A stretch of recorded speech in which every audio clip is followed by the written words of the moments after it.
처음엔 이 영화 솔직히 걱정을 많이 하지 않았어요? 예전에 우리가 이제 신화를 한번 우연찮은 게 읽었잖아요. 네. 이 감독과 이 배우들이 될까라는 생각이 있었는데 그런 점에서는 우리가 졌다 이런 생각이 좀 들게 하는 영화죠.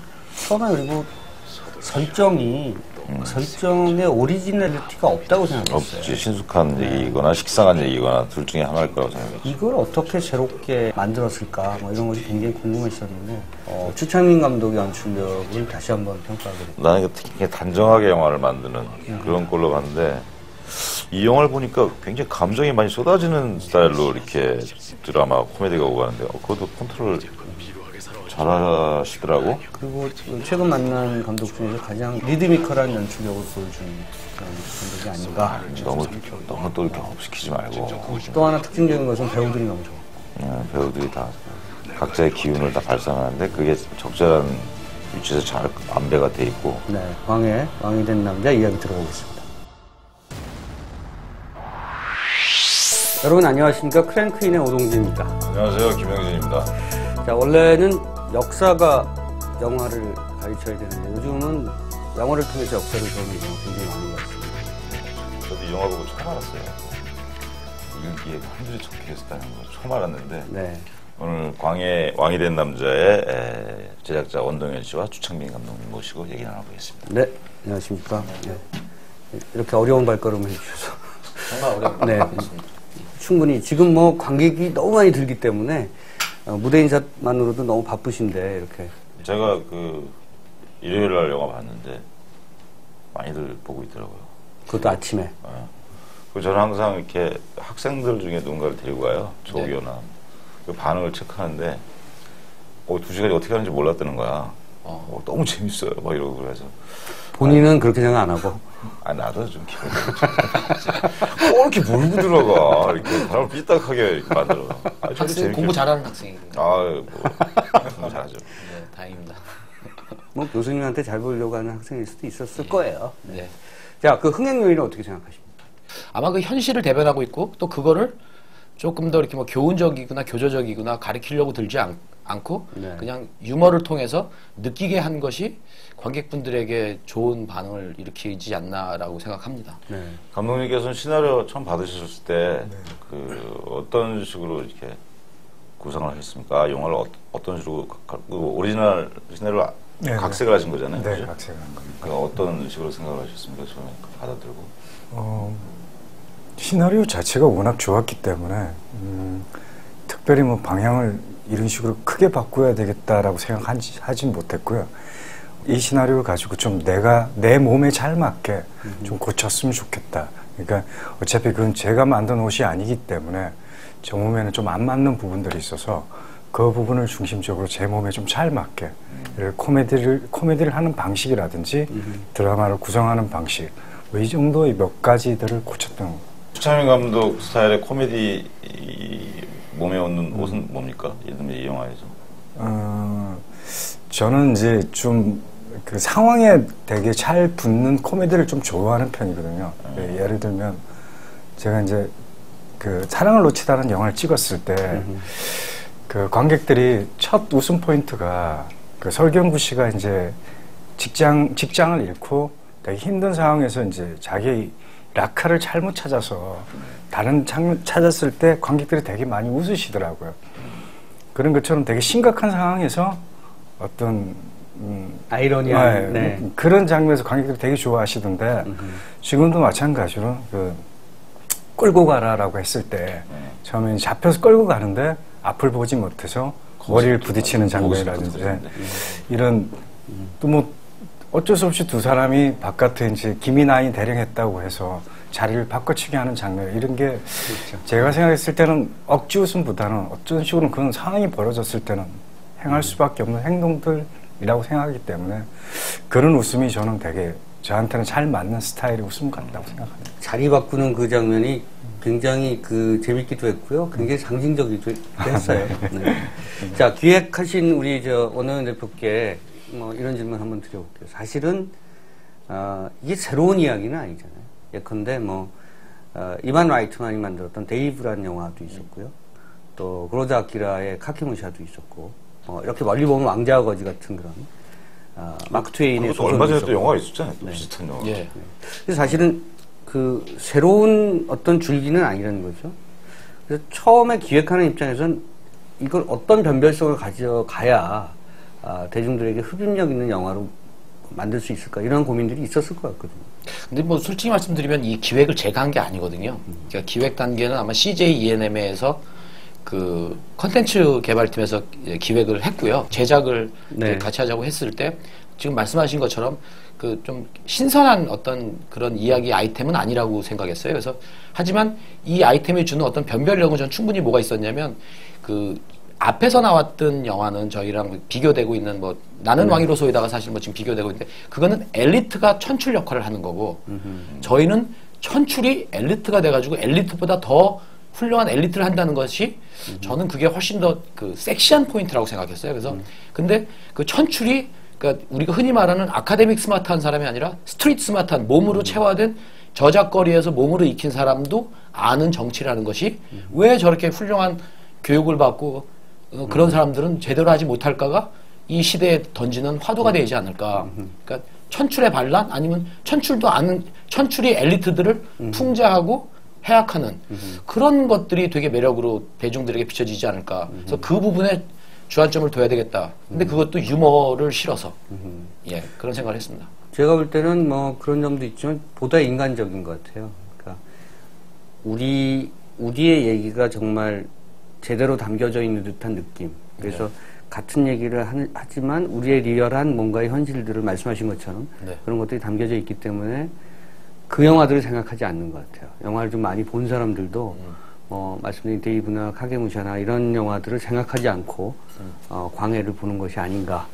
근데 연출자 입장에서 더 고민이 됐을 것 같아요. 왜냐면 원동현 대표님보다 저렇게 멋있는 말씀을 하셨는데 네. 이게 15일 동안 벌어지는 일이잖아요. 이게 사실 이게 위크 포인트거든요. 이게 관객을 설득할 수 있냐. 15일 동안에 이 천출 광대가 뭐 이렇게 남들 위험을 갖춰가는 과정이 되잖아요. 그 연출 하는 입장에서 좀 부담이 좀 있었을 것 같아요. 그러니까 15일이라는 기간이라는 부분에 대해서는 그렇게 부담이 되지는 않았던 것 같아요. 왜냐하면 어차피 관객들은 이게 15일이 되든 150일이 되든 감정이 이입되는 순간 저는 기간을 잃어버린다고 생각했기 때문에. 근데 문제는 이제 그 태풍의 눈처럼 하선의 입장에서 시작이 돼서 크게 회오리처럼 번져나가서 이 궁한 전체를 과연 만들어가는 게 그렇게 한 사람 한 사람씩 대입이 돼서 과연 그렇게 큰 파국을 일으킬 수 있을까라는 감정적인 부분이 제가 할 수 있을까라는 부분이 제일 많이 걱정이 됐던 것 같아요. 기간보다는. 그래서 이제 고민했던 부분들을 좀 더 인물들을 좀 더 관계성을 좀 더 중점적으로 디테일하게 주고 좀 격가지가 되는 인물들은 좀 많이 쳐내는 형편으로 아마 조금 저희가 연출 방향을 잡았던 것 같습니다. 그 내관이 절묘했어, 내관. 그 내관 제가 엄청 반대했어요. 제가 끝까지 감독하고 그 장광 선배였는데 내가 끝까지 미쳤냐. 지금 도가니에서 지금 어린아이들을 저렇게 하나도 아니고 여러 명을 저렇게 유린한 추행한 사람인데 그 사람을 멘토로 쓴다는 게 말이 되느냐 했는데 감독이 계속 고집하더라고요. 그래서 물리적으로는 벌을 받아서 내관이 된대. 예, 그렇다 그러더라고요. 예, 그래서 진짜 감독이랑 멱살 잡기 일보 직전까지 이제 갈등이 있었는데 감독님을 믿고 또 감독 사실 그분을 2번 정도 우리가 오디션했어요. 처음에 오디션했다가는 좀 아니었는데 근데 그 진정성이 보였고 또 감독님이 굉장히 그 장광 선생에 대해서 자신감을 보였기 때문에 저는 끝까지 좀 반신반의했어요, 솔직히. 근데 존재감이 만만치 않던데요. 예, 예. 네. 실문을 뵙고 되게 많이 안심을 했던 부분이 있어요. 그러니까 제가 생각하는 존에가는 어쨌든 내관스러운 되게 여성스러운 면과 어떤 또 다른 이렇게 약간 뱀 같은 또 다른 이면이 있어야 된다고 생각했는데 그런 이면의 모습은 도가니에서 많이 보여주셨던 것 같고 반대로 실제 만나보니까 되게 여성성이 강하시고 목소리는 좋으신데 반해서 이렇게 눈웃음이나 이런 것들이 참으로 기분이 좋게 다가오시더라고요. 그래서 이분에 가지고 이중성을 보여줄 수 있겠다. 되게 처음에는 관객들이 저 사람의 정체가 뭘까를 고민하지만 저 사람이 어느 순간 감정이입이 되고 저 사람이 관객들과 다가서는 순간 되게 크게 파급을 일으킬 수 있겠다라고 그렇게 생각을 해요. 그래서 시사회가 끝나고 장광 선배에 대해서 극찬이 벌어져서 저한테 영화 동료들이 어떻게 이렇게 이런 캐스팅을 했냐 그래서 제가 난 처음 만날 때부터 시나리오에서 걸어 나올 줄 알았다 이렇게 말을 했어요. 제가 내가 반대했다는 얘기는 안 했어요. 뭐 멱살 잡았다 뭐 이런 얘기. 네, 그런 얘기는 안 했어요. 자, 그 캐스팅 얘기가 나왔으니까 장광 선생 뭐 캐스팅 얘기가 나왔습니다. 이병헌, 유승용 사실은 뭐 한효주. 자, 원안의 캐스팅이었는지 뭐 그 캐스팅 과정에서 뭐 예를 들어서 지금 말씀하신 것처럼 감독과 제작 프로듀서가 뭔가 이견이 있었다든지 뭐 그런 건 없었나요? 이병헌, 유승용 씨, 한효주 씨는 이견이 없었고요. 네. 솔직히 그리고 저도 뭐 영화를 많이 만들진 않았지만 한 7편 정도 했는데요. 이란에서 그 캐스팅이 돼 본 적이 처음이에요. 제가 미녀는 결혼을 만들고 되게 굉장히 많이 그 김하중 씨를 캐스팅한 다음에 충무로에서 새로운 여배우를 수혈했다라는 칭찬을 많이 받았는데 솔직히 말씀드리면 제가 수혈하고 싶어서 수혈한 게 아니라 제안했던 배우들한테 다 이렇게 이 충무로 말로 까여가지고 네. 그 7한 정도로 선택한 게 김하중 씨였는데 그게 대히트 쳐가지고 그런 칭찬 받을 때 제가 좀 약간 야 이거 좀 미안한데 뭐 이런 생각이 들었는데 이병헌 씨가 이번 캐스팅으로는 새로운 면을 봤다라는 거는 좀 칭찬받고 싶어요. 저희가 일환으로 생각했기 때문에. 근데 이제 유승용 씨도 마찬가지였고 한효주 씨도 마찬가지인데 이제 김인권 씨는 조금 저도 처음엔 좀 반대했던 너무 좀 왜소하고 반대를 많이 하셨고. 예, 많이 했어요. 왜소하고 좀 작고. 뻔했네. 영화가 진짜. 그래서 좀 반대를 좀 했었어요, 저는. 예. 시나리오에도 그렇게 돼 있어요. 되게 멋있는 도부장으로 덩치도 있고 멋있는 사람이었는데 소위 말하는 우리가 이제 조폭 세계에 계신 아주 높으신 분들이 덩치가 작고 눈매가 멋있고 그런 게 있어서 좀 역으로 생각하면 어떨까. 그랬을 때 인권 씨가 이제 영화 초반에 송어라든지 뭐 말죽거리 잔혹사에서 보여주셨던 그런 이제 단단한 느낌. 그래서 그걸 보여주실 수 있을 것 같아서 이제 말씀드렸죠. 인권 씨도 처음에는 되게 시나리오 읽고 의아해 하셨던 것 같아요. 미스캐스팅이 아니냐. 내가 맞나? 하시면서. 도구사육으로. 예. 네, 이제 심지어 이 영화에서 그 김명권 선생도 좋아요.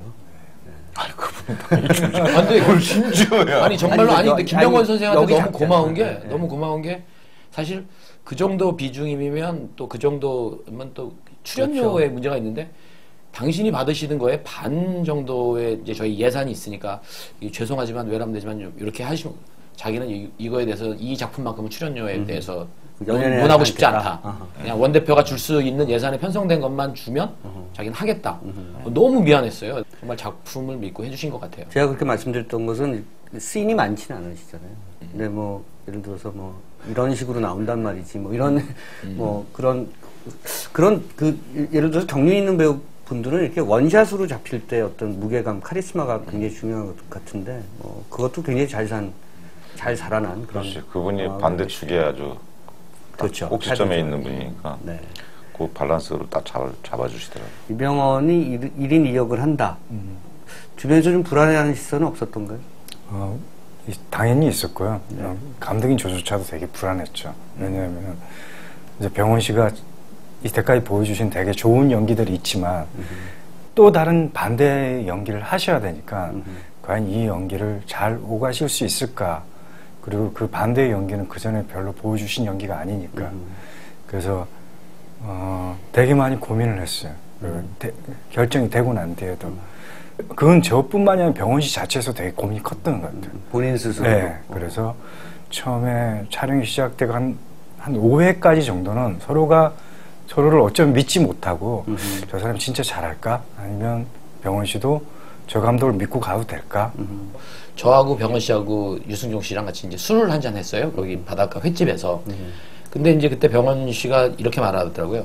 자기는 어떤 감독이랑 찍어도 아무리 유명한 감독이랑 찍어도 한 5회차 정도가 지날 때까지 감독을 믿지 않는데요. 그러니까 이건 내 스스로 나는 아무도 나를 이제 서포트할 수 없다. 내 스스로 이걸 가야 된다라고 생각을 했는데 이번 영화에서는 한 5회차 정도 지나고 나선 근데 이 사람을 좀 믿어도 되겠다. 라는 생각이 자기는 좀 빨리 왔다고 그러더라고요. 이 작품을 하면서. 그래서 왜 그러느냐 했더니 자기가 생각했던 부분에 대해서 여러 가지 질문을 사실 배우라는 것들이 되게 다른 각도에서 시선에서 바라볼 수가 있는데 감독이 그럴 때마다 조금 시간은 걸렸지만 계속 그거에 대해서 명쾌한 자기의 생각을 답이라기보단 자기의 정확한 생각을 이렇게 제시를 했대요. 근데 그런 걸 보면서 신뢰할 수 있겠다라는 생각을 했고 그래서 역으로 내가 승용 씨한테는 승용 씨는 언제 감독한테 그런 신뢰를 가졌냐 했더니 자기는 프리프로덕션도 그러니까 촬영도 하기 전에 그런 생각을 했대요. 그래서 왜 그런 생각을 했냐 했더니 감독이 자기를 만나서 예를 들어서 당신이 이병헌의 상대 역입니다 라고 했으면 안 했을 거래요.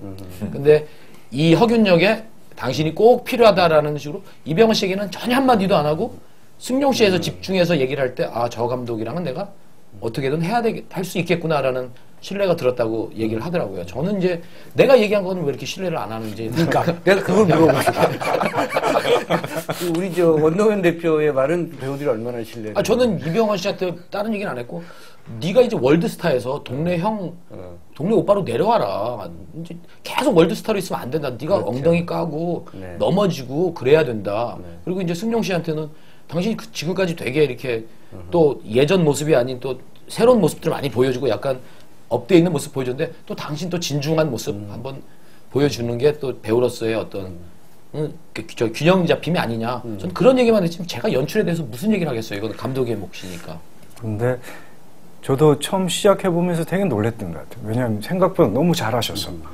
되게 놀랬던 게 저는 리액션이 그렇게 강하다고 생각지 않았거든요. 병원 씨가. 근데 승용 씨랑 같이 두 분이 붙는데 진짜 리액션을 다 하나하나 너무 잘해주시더라고요. 표정이나. 그래서 깜짝 저렇게 희생하는 배우였나? 라고 되게 놀랬죠. 근데 그렇게 자기를 털면서 연기하셨던 게 되게 중요하지 않았나 그렇게 생각합니다. 저는 사실 잘 안 믿었거든. 코미디를 해? 뭐 이랬거든요, 저는. 그리고 그 코미디 하는 톤하고 굉장히 안 믿었어요. 왕으로서 경들이 알아서 뭐 이런 게 간극이 좀 클 거라고 생각했거든요. 근데 아주 기묘하게 밸런스를 딱 맞췄더라고요. 연출자와 배우가. 아니 그래서 이병헌 씨는 그 맨 처음에 저기 프리프로덕션 할 때 준비할 때 뭔가 좀 변별력이 있어야 되지 않냐. 그러니까 예를 들면 뭐 점을 붙인다든지 아니면 뭐 귀 밑이나 어디라도 이렇게 상처가 있어가지고 그 하선과 왕이 좀 달라야 되는 거 아니냐. 그게 그래야지 관객들이 조금 더 이렇게 차별성을 두고 그 캐릭터에 몰입하지 않겠냐 했을 때 감독이 그렇게 되면 캐릭터는 없어지고 그 특정점에만 집중하게 된다. 그러니까 당신이 연기력으로 이거를 극복해라. 근데 진짜 이병헌 씨가 그걸 극복하더라고요.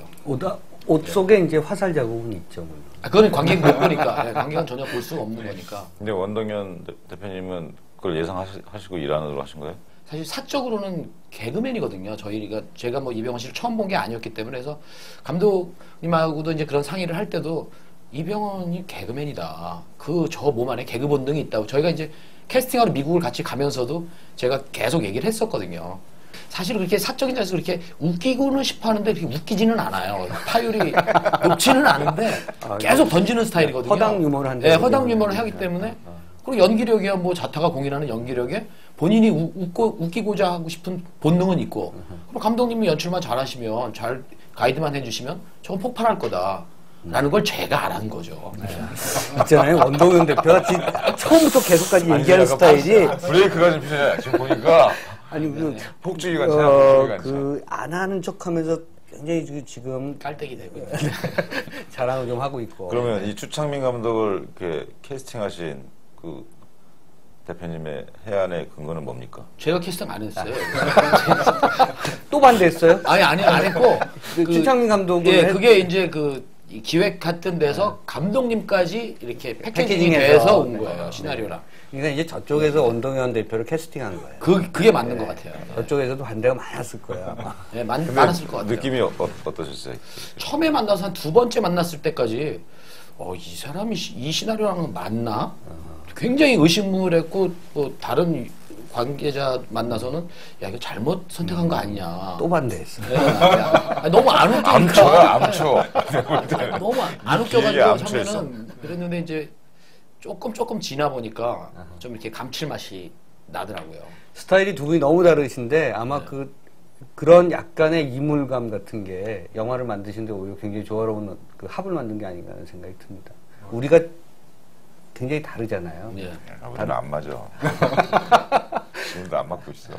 종종 제가 비어있는 부분을 진짜 많이 채워주시는 것 같아요. 이런 자리에서도 제가 사람 만나서 되게 이야기를 잘 못하는데 그런 이제 빈 곳을 되게 채워주셔서 저를 좀 윤활제가 되게 주시기도 하고 그런 부분들이 영화 찍을 때도 되게 많았던 것 같아요. 배우들 관계라든지 이런 부분.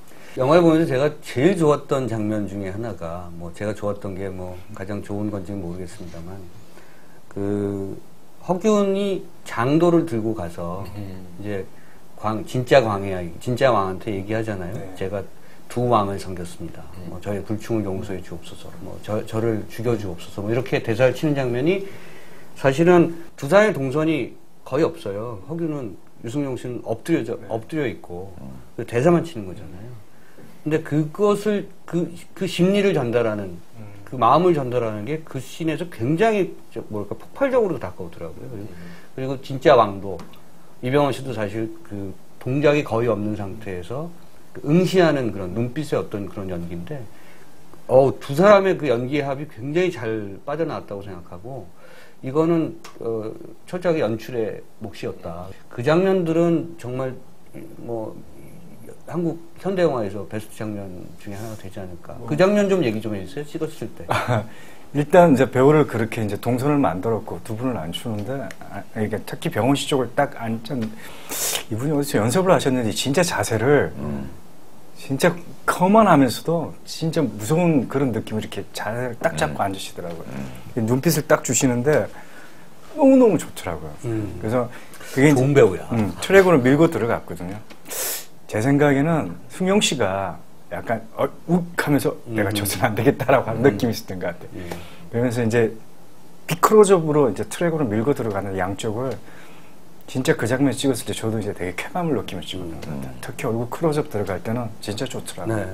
승용 씨는 제가 이번 작업하면서 느낀 게 이제 동물적으로 촉이 좋은 배우 같다는 생각을 했어요. 그러니까 모든 장면에서 자기가 힘을 발휘하지 않지만 이 장면은 내가 진짜 힘을 태산처럼 발휘할 때야라고 생각되는 장면이 있을 때는 순식간에 그런 걸 발휘하더라고요. 그게 그런 거죠. 뭐 당신이 4월에 복수를 하고 싶다면 네, 당신이 그래서 백성을 위하는 진정한 왕이 되고 싶다면 내가 그렇죠. 당신을 왕이 되게 만들어 드리라. 뭐 이런 장면에서 정말 그 내적인 폭발력이 나오더라고요. 승용 씨가 처음에 할 때 자기가 되게 염려했던 게 어차피 주인공은 이병헌이다. 자기는 병풍처럼 보여지지 않은 걱정이 된다라고 말씀을 하시더라고요. 그래서 제가 그러진 않을 거다라고 이제 말씀드렸고, 그건 뭐 제가 자신 있어서 그랬던 게 아니고 승용 씨가 그만한 연기를 해주기를 솔직히 바람 같은 거였죠.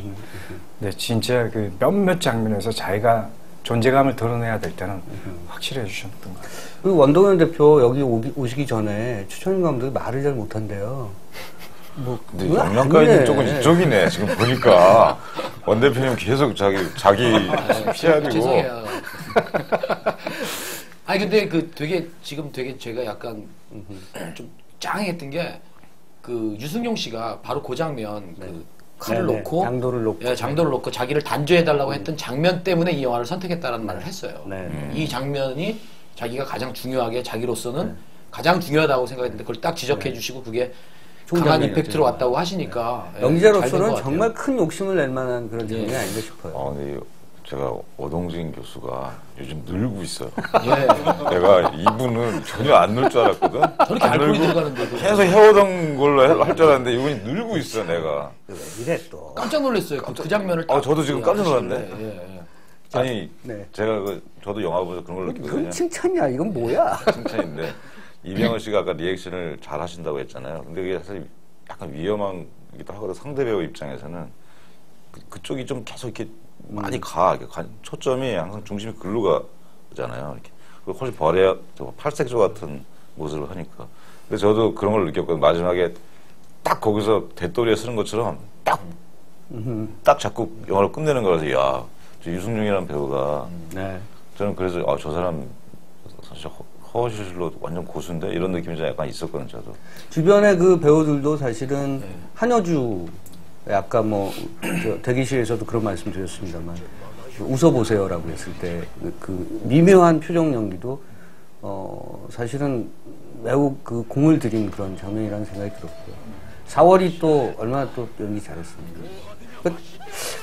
이 영화는 어떻게 보면 너무 일방적인데 그러니까 원동현 대표에게 물론 이제 뭐 작품을 준비하시느라고 여러 가지 공을 많이 들이셨겠지만 그런 운도 다른 작품이 아니에요. 예, 그래서 굉장히 뭐 처음에는 그렇게 생각 안 했는데 좀 시간이 지나면서 추 감독님에 대한 신뢰가 많이 생겼고 또 둘이 이제 미국을 그 이병헌 씨 때문에 한 6박 7일 정도 같이 미국을 다녀왔거든요. 그러니까 남자 둘이서 미국을 다녀오면서 뭐 병헌 씨는 하루 만났고 나머지 시간은 이제 둘이서만 이렇게 작품 얘기하고, 예, 작품 얘기하고 조금 여행 근교 여행하면서 이런저런 얘기를 되게 많이 하면서 서로에 대해서 좀 빠른 시간 안에 좀 알게 됐던 것 같아요. 예, 그러면서 그 작품에 대해 서로 임하는 자세에 대해서 서로 그걸 이제 우리 흔히 하는 말로 서로 간을 딱 봤기 때문에 제가 어떤 요구를 하거나 뭐 제가 어떤 좀 제안을 해도 그걸 이렇게 부정적으로 안 받아들여 주셨고 저도 또 감독 얘기를 또 그런 식으로 받아들였기 때문에 네. 좀 행복한 프로덕션을 했던 것 같아요. 이번 프로덕션. 처음에 자 그럼에도 불구하고 그렇게 배우들도 좋고 뭐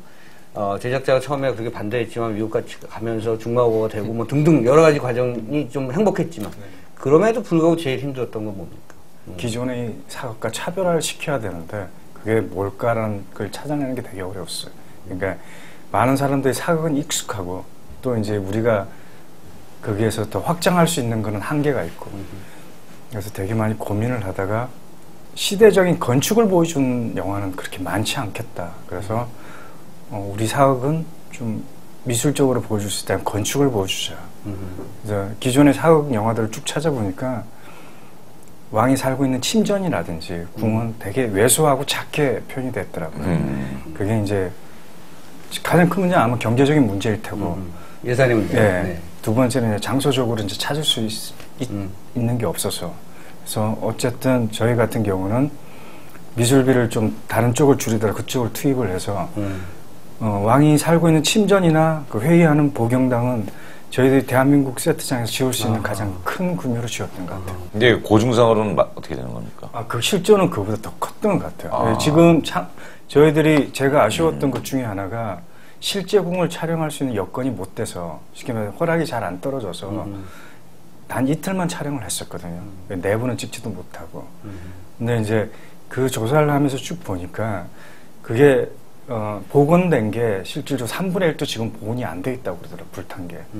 그러니까 그 당시에는 훨씬 더 규모감이 있었다고. 그렇게. 옛날 왕은 정말 목소리가 좋았었어야 되나 봐요. 큰 데서 뭐 경들이 알아서 하시오 뭐 이런 거 해야 되니까. 쓸데없는 농담. 항상 스피치를 해야 되는 거예요. 자, 그 영화를 보면서 그런 것도 제가 고민이었겠다 싶었어요. 뭐냐면 어쨌든 가장 쟁점이 됐던 시대 아니겠습니까?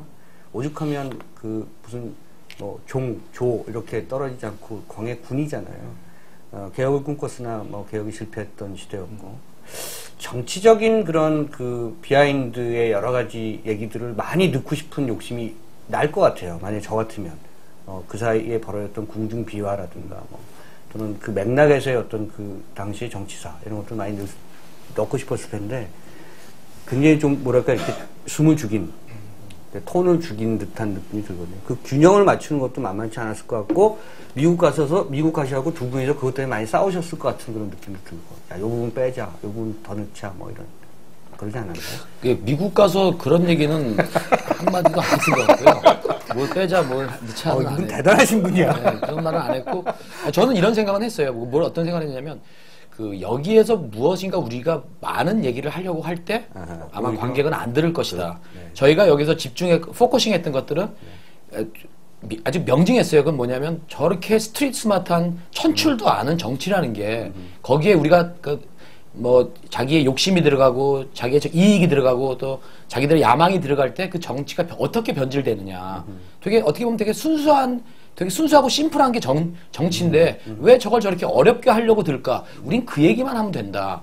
다른 얘기들을 이렇게 넣는 것 자체가 오히려 더 명징한 분살이 된다. 네. 벗어날 것이다. 그 부분을 집중하고 그걸 유머로 실어 나르자. 그렇게 생각했던 것 같아요. 그 조보에 씻지 마라라는 그거는 실제로 남아있는 기록입니다. 예, 15일간 승정원 일기에서 빠져 있는 게 그게 단초가 된 거죠, 이 영화에. 이게 15일간의 기록이 빠져 있다라는 내용은 실제로 없고요. 네. 대신 그 조보에 알리지 마라라는 조보에 알리지 마라. 그거는 있습니다. 네. 그러니까 이게 원작이 있죠.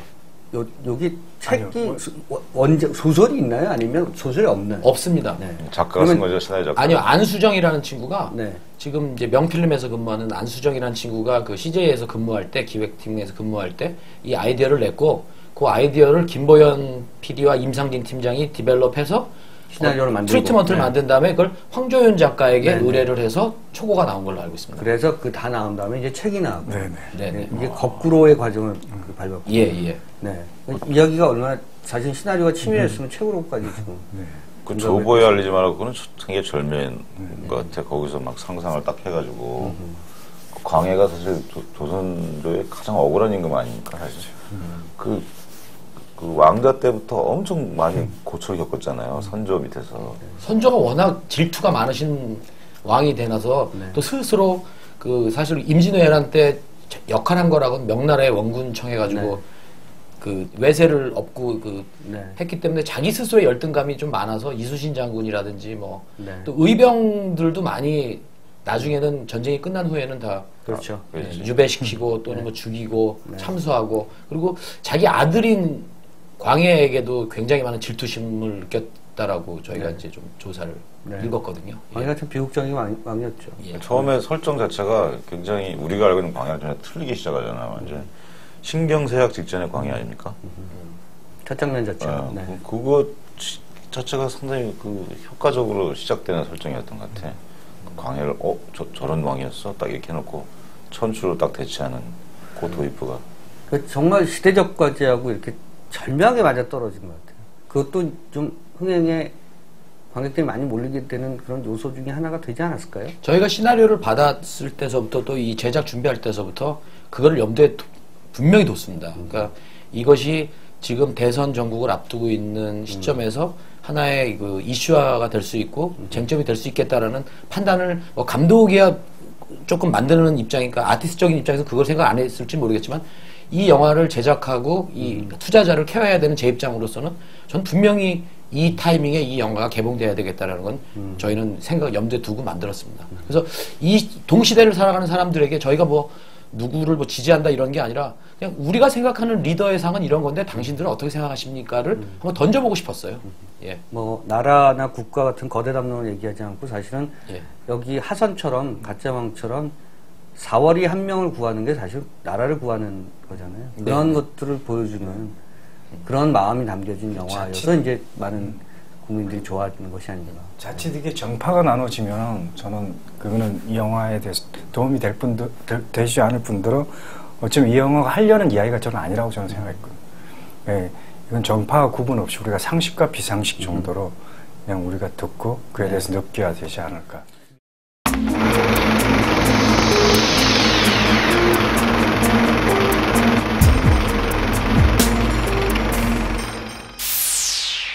광해 얘기 많이 들었고요. 이제 두 분 개인 얘기도 좀 들어야 될 것 같아요. 왜냐하면 이제 이 자리에 이병헌 씨나 이승용 씨가 나왔으면 굳이 설명을 안 해도 되는데 우리 원동현 대표 좀 설명 좀 들어야 될 것 같고 추창민 감독 개인에 대해서는 많이 알려지지 않는 것 같아서 좀 개인적인 것도 좀 여쭤보겠습니다. 7작품 하셨다고요, 제작을? 네. 왜 제작자를 하십니까? 저는 감독은 안 하세요? 감독을 못 하겠어요. 저는 네. 감독에 대한 꿈이 한 10년 전에는 있었는데요. 그 감독을 제가 할 수 없는 사람이라는 걸 제가 좀 네. 느꼈거든요. 그러니까 왜냐하면 저는 순간적으로 즉발적으로는 아이디어가 있고 뭐 재미도 있고 이런데 저는 그 전체 맥락을 연출자로서의 보는 그 시선은 저는 없는 것 같아요. 그러니까 디테일에 굉장히 약하고 그렇기 때문에 저는 감독을 하겠다는 생각은 완전히 지금 10년 전쯤에 전 접은 것 같아요. 그럼에도 불구하고 뭐 어떤 때는 특정 감독을 그렇게 반대하고 그러신다는 얘기죠. 예, 그렇습니다. 예. 자, 그럼 7작품 하셨는데 네. 한번 좀 꼽아보시겠어요? 그 제가 제작으로 한 거는 6편이고요. 네. 그 한 편은 돈을 갖고 튀어라는 제가 작가와 부분 투자를 했어요. 네. 그 영화에 일부 시나리오 투자를 작가? 시나리오 원안과 각본을 썼고 네. 부분 투자를 했고 두 번째가 이제 사이렌이라는 네. 영화를 했고요. 그다음에 소방 전설의 영화지. 소방관. 사이렌. 예, 사이렌 그때 왜 지금도 비슷한 현상이 있는 리베라메와 네, 네, 동시에 그렇죠. 네, 있었던 그렇죠. 거 있고 그다음에 이제 마지막 늑대라고 양동근 황정민 씨 마지막 늑대. 했던 걸 했고요. 그다음에 이제 미녀는 괴로워 만들었고요. 그다음에 이제 마린보이 했고요. 네. 그다음에 인플루언스 했고요. 네. 요번 광해가 7번째 네. 영화입니다. 그 중에 제일 빅히트는 그거죠. 미녀는 괴로워. 네. 예. 그 중에 아니라 다른 작품들이 어떻게 인플루언스는 뭐 손익에 관계 없는 영화였고요. 네. 돈을 갖고 튀어라는 좀 벌었고요. 그렇죠. 돈을 갖고 튀어라는 벌었까 저는 반반이에요 지금 타율이 딱. 예. 제작자의 삶이 이렇게 항상 올라가는 게 아니죠. 여기 부침이 좀 심하죠. 제가 우리나라 제작자 중에서 두 번째로 돈이 많대요. 그래서 왜 내가 제작자 중에서 돈이 두 번째로 많냐 했더니 빚이 없어서 두 번째로 돈이 많다고 하더라고요. 그러니까 저는 딱 2분이거든요. 지금 네. 빚도 없고 벌어놓은 건 또 이렇게 손해보기도 해서 저는 딱 그 2분인데 네. 그러면 대한민국에서 두 번째라고 하는 거는 보면 저보다 잘 제작자로 돈 있는 사람 한 사람밖에 없다는 얘기잖아요. 네. 나머지 제작자들의 삶이 어떤 건지는 이제 말하지 않아도 굉장히 솔직하세요. 굉장히 솔직하세요. 나는 지금 근데 저렇게 말씀한 2분이라고 해도 단가가 좀 다르지. 보통 사람 2분하고. 미녀는 괴로워가 하여튼 썼으니까. 네, 미녀는 괴로워 때 굉장히 흥행에 성공하신 걸로. 미녀는 괴로워를 하고 국가대표가 이제 제 아이템이었어요. 네. 국가대표가 제 아이템이었는데 그때 제가 마린보이의 영화에 미쳐가지고 국가대표를 제가 이제 다른 데다가 이렇게 딱 팔고 지분 조금만 하고 팔았어요. 네. 그리고 예, 국가대표는 이제 850만을 하고 마린보이는 80만을 하고 네. 10분의 1의 스코어를 내서 이제 거의 뭐 패닉에 있다가 네. 물에 빠졌죠 그때. 예, 물에 빠졌다가 2년 후에 어떤 분이 이제 시나리오를 갖고 오셔서 제작을 그거는 감독도 있고 캐스팅까지 다 끝난 영화였어요. 끝난 영화인데 이걸 제작을 좀 해달라라고 해서 근데 제가 그때 막 다른 거 준비하느라고 제가 지금 할 수 있는 상황이 아닙니다라고 고사를 했는데 그게 활이에요. 예, 그래서 국가대표하고 활을 발로 찬 제작자가 여기 이제 앉아 있는 거죠. 네. 예, 이건 우리 와이프가 모르는데 이 방송 와이프 안 봤으면 좋겠네요. 추창민 감독에 대해서는 직접 좀 여쭤보시죠. 궁금하신 게 많으실 것 같아요. 그 수창민 감독님은 제가 이 감독님은 참 정체가 궁금하다 내가. 그래서 이번 영화 보고 또 놀랐어요. 아까 저는 코미디와 전극을 오가는 뭐 이런 거라고 말씀하셨는데 저는 그거를 잘 까먹고 있었던 것 같아. 화면을 잡는 힘이 있으신 것 같아. 좀 개인사를 좀 말씀해 주시죠. 그래서 마파도도 좀 늦은 데뷔였나요? 제가 이제 영화를 처음 시작한 거는 30살 무렵에 여균동 감독님의 이제 죽이는 이야기 연출을 네. 처음 시작을 했고요. 그 전에 특별히 영화를 하거나 이러진 못했고요. 그냥 막연히 좋아해서 그냥 영화를 했으면 좋겠다라고 꿈꾸다가 공부는 하셨고요. 그냥 제가 그 당시 할 때는 그냥 영화를 좋아하는 친구들끼리 모여서 그냥 시네마테크 이런 데서 작은 영화 찍기도 하고 그 정도였지 특정하게 공부를 한 적은 없고요. 그리고 그렇게 연출부 생활을 거치고 태양은 없다 김성수 감독님 뭐 행복한 장에서 이런 작품을 하고 그리고 이제 데뷔 준비를 해서 39에 이제 처음으로 마파도를 시작했죠. 네. 그리고 다행히 재수가 져서 꾸준히 지금까지는 이제 작품. 마파도가 그러니까 본인이 개발한 작품인가요? 아니면 예를 들어서 뭐 오늘 그런 얘기가 많이 나옵니다만 의뢰를 받은 작품인가요? 제가 사랑을 놓치다를 먼저 준비를 했었고요. 네. 거기서 이제 시네마 서비스라는 영화사에서 한 7개월 준비하다가 영화가 이제 좀 힘들어지면서 쉬고 있는데 그 마파도 PD 하고 있는 친구가 저한테 연락이 왔어요. 그래서 친한 후배였는데 감독이 지금 없으니 한번 시나리오 읽어보라고. 그래서 처음에 시나리오 읽어보고 나랑 참 안 맞다고 생각은 했죠. 마파도. 예. 그래서 처음에는 고사를 했는데 뭐 제일 큰 문제는 그 친구가 회사가 계약을 해준다더라 그렇게 말을 하더라고요. 그래서 그래 그래서 다시 이제 제가 열심히 또 읽어봤죠. 읽어보고 이런 부분을 제가 그 책을 읽고 난 뒤에 그 다음날 제가 지중해라는 DVD를 다시 꺼내서 봤던 것 같아요. 그래서 제가 되게 좋아하는 영화가 지중해인데 어쩌면 내가 이 영화를 만들면은 한 10분의 1쯤은 지중해를 담지 않을까라고 생각을 했던 것 같아요. 그러면서 이제 하겠다라고 말을 했죠. 지중해의 그 낮은 계급 버전이죠. 그러니까 좀 미루한 버전으로. 네. 그 어르신들하고 참 많이 하신 것 같아. 네, 많이. 4편의 영화 중에 2편이 어르신들하고 하셨네. 네.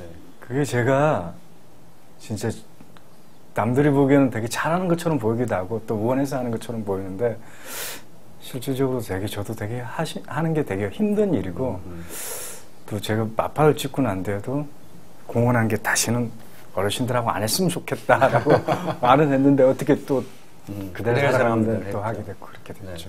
네. 은연 배우를 컨트롤하는 감독인 셈이시죠. 근데 일관성은 있는 것 같아요. 그러니까 저도 추감독이랑 작품한다해서 추감독의 작품 세계들을 이제 다 봤는데 마파도들을 보면 왜 형사와 조폭이 그 말도 안 되는 할머니들한테 그렇죠. 봉변당하고 그러면서 유머가 생기고 또 그대를 사랑합니다도 보면 왜 치매 걸린 그렇죠. 할머니가 또 그렇고 또 여기서도 그 천출이 또 그 엘리트들을 희롱하고 하는 것들이 그러니까 기본적으로 이렇게 좀 그러니까 휴머니즘이 그 밑에 깔려 있는 저변에 있는 것 같아요. 감독 그러니까 이 자체가. 사회 마이너리티에 대한 애정이 있는 것 같아요. 네.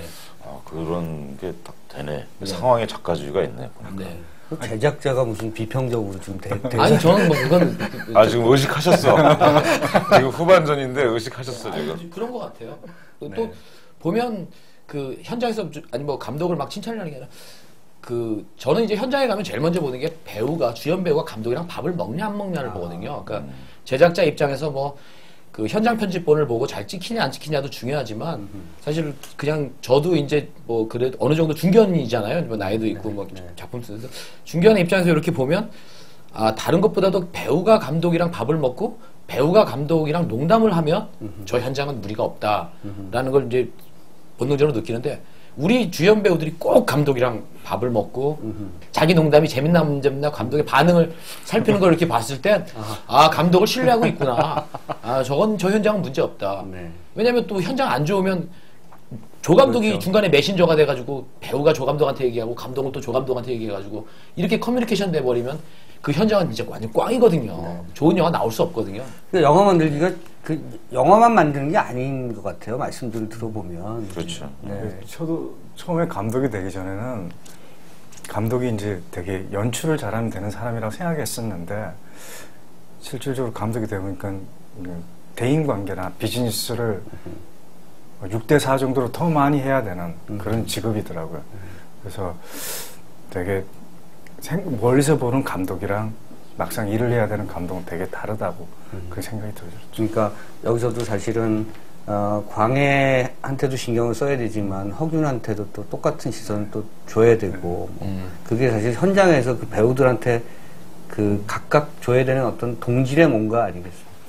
감독의 가장 큰 일이 사람을 설득하는 일이라고 저는 생각이 들거든요. 그러니까 스텝을 설득하고 특히 이제 배우라는 사람들은 되게 섬세한 사람이기도 하고 뭐라고 해요? 자존심이 되게 큰 사람이라서 조금만 잘못해도 그 사람 상처를 입기도 하고 또는 조금만 잘못하면 그 사람들이 이렇게 약간은 뭐라고 해야 되나 좀 자기 기량이 안 나오는 거죠. 네. 그래서 그거를 찾아내는 게 되게 어려운 것 같아요. 그 선을 찾기가. 제작자에 대해서 일반 관객들이나 대중들은 잘 모르실 거예요. 사실은 무대 위에 올라오는 사람은 아니잖아요.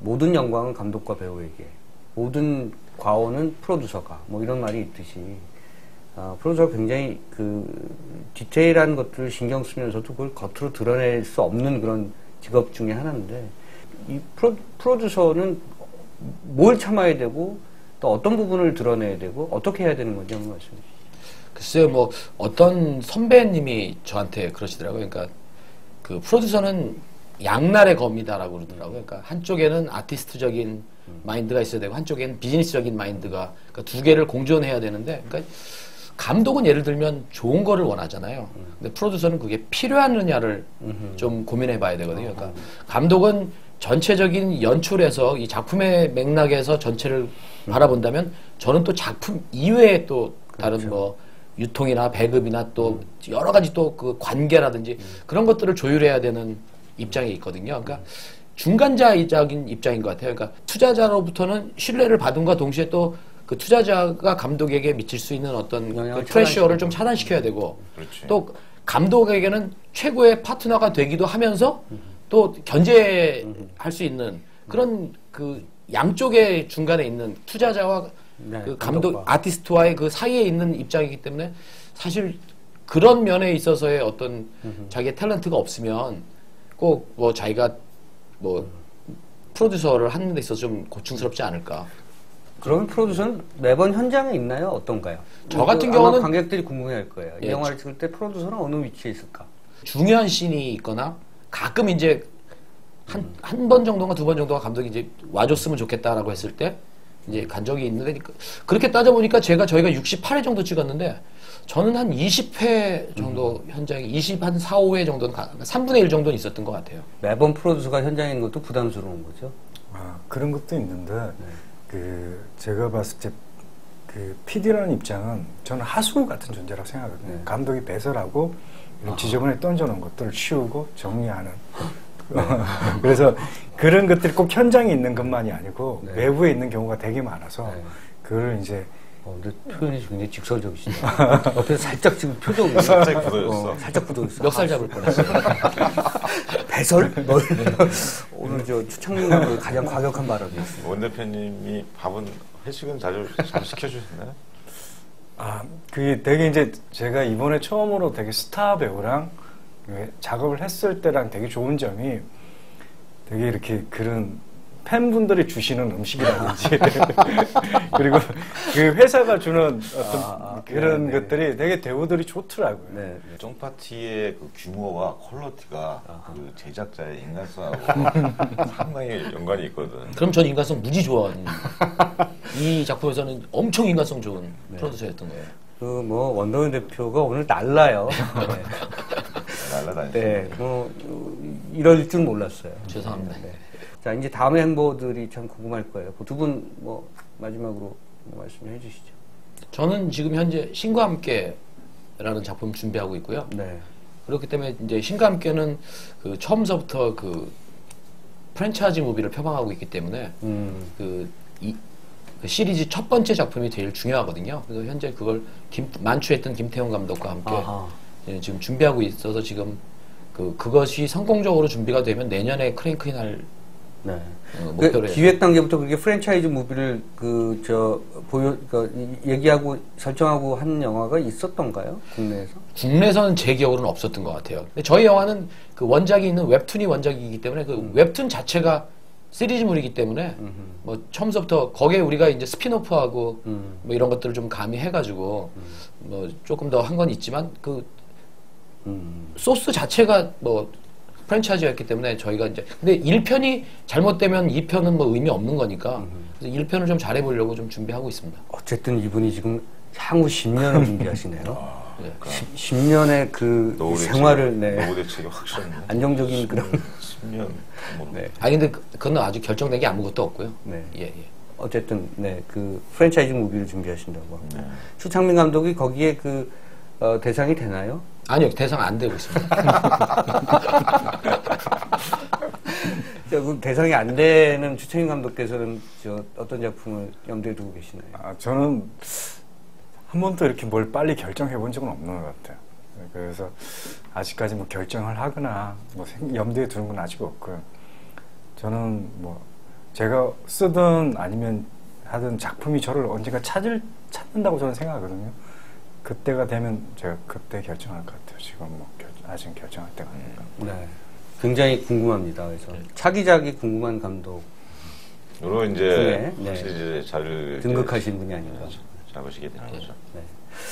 자, 오늘 좀 뭐 정리를 하겠습니다, 이제. 그래서 오늘 정말 사실은 요즘 많은 영화 프로들이 스타들을 많이 뭐 출연시켜서 뭐 여러 가지 얘기를 하는데, 저희가 그러지 않았던 게 정말 다행이었다는 생각이 좀 듭니다.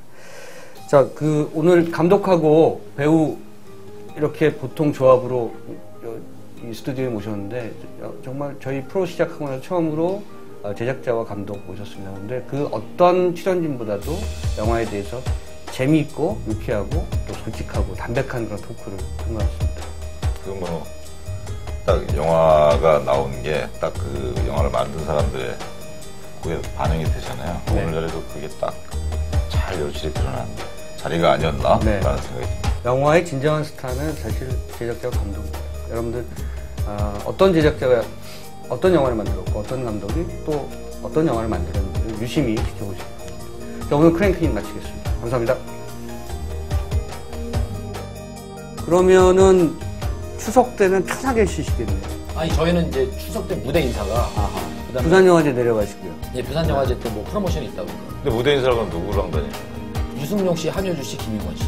그건 또 이순용 씨가 요즘 섹시가이라서 그렇죠. 관객 반응도 되게 좋아요.